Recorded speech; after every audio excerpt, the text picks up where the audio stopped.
Hi, I'm Melinda Whitington, and with my husband Brian, we own and run Hebridean Charcuterie, which makes cured and fermented meat products. We started Hebridean Charcuterie during COVID. We converted this garage, or this building, it was previously a garage, it's now our production kitchen. So charcuterie is a French word, and it means fermented and cured meats like salami. And the islands produce some fantastic products, and they also produce some world-class meats, and we were inspired to make some fantastic charcuterie. Basically what we do is we take fresh meat. We currently use venison, goose, pork and mutton, and we put it through a process, salt and air dry it, and then at the end of that process, and these products don't need refrigeration, they last for months. And it's something that is pertinent to the islands because very much families would have done that here in the past with things like mutton and herring. They would have salted and air dried it, and that would have been kept for use during the winter. So we source our meats, we use wild venison and wild goose, and that comes from local land estates. We also use mutton and pork in our products currently, and we get our mutton and pork from either crofters or the local butchers. So in regards to that, there's less emissions produced from transporting those animals to the abattoir. It's a local abattoir that we used where possible.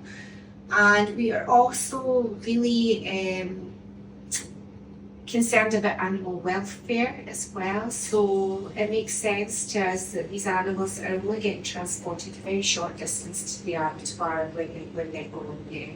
So being a food producer, we're mindful of the ingredients that we use, and it's very much croft-to-table thinking in regards to how we source our meats. As well as that, in regards to production of those, or the processing of those meats, so we use very ultra-efficient machines, and these really cut down on our energy consumption. We also have an electric car. So I use that for going for supplies, taking deliveries to my stockists, and also to go to events, whether it be in the islands or on the mainland.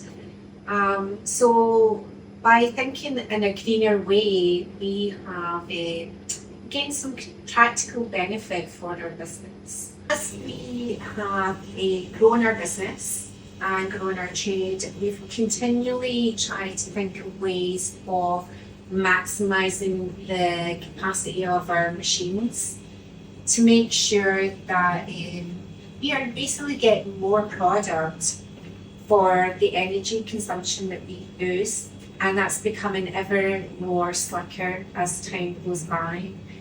And we're also thinking about supply chain. So at the moment, the majority of the goose that we take in comes from stores used in South Uist, and so that covers for geese. But we're also looking to attract crofters in Lewis to shoot geese, so that we can get more of our supply of geese from this end of the island chain as well. So again, that means less emissions for transportation of ingredients. So the challenge is we would really like to become even more energy efficient, and we would love to get solar panels installed in this building that's got a nice roof for that to happen. It catches all that southern sun that we get during the day, and that would help reduce our carbon footprint in the year, maybe even to the point that we get all of our energy from that, at least during the summer. Love to do that. The thing that is a challenge about that is the upfront cost of it. We don't have the current capabilities to do that. It would be great if there was a mechanism, for instance, where if there was a loan system in place where businesses could get help with upfront costs for such a product, and then perhaps we could pay that back with the energy savings that we make in electricity, our customers are really interested in the story behind food. They're interested about the inspiration, about why we started the business. They're interested in even the packaging that we use. So because we're an island business, we don't use any plastic in our packaging. We don't want to see plastic washing up in our shorelines. So we use cardboard for our sleeves. In our packaging, we use a non-plastic product that is organic, so it will naturally break down in the environment, and customers are really impressed by that. We show and tell by example, and we've passed on our knowledge to other businesses about what works for us.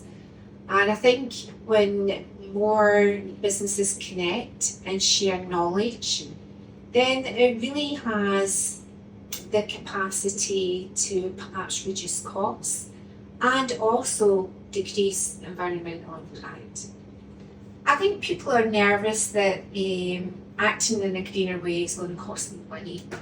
And what I would say to folks is making a greener choice doesn't necessarily have to be that. You can save on business costs and be greener.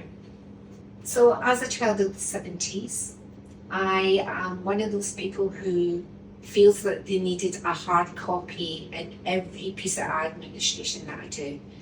And to come away from that, I'm trying at the moment to just store files digitally rather than print off every single piece of information that I need.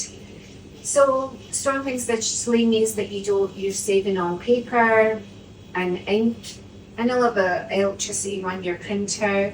So these small things, even though they're small, can make a difference. So the hub means that we can connect with more businesses, we can share knowledge, we can share ideas, maybe we can even inspire each other. And the hub also offers grants. So one of the things that I'm thinking of at the moment is applying for a grant to access some extra training so that I can become better able to reduce any meat wastage that we use in the products.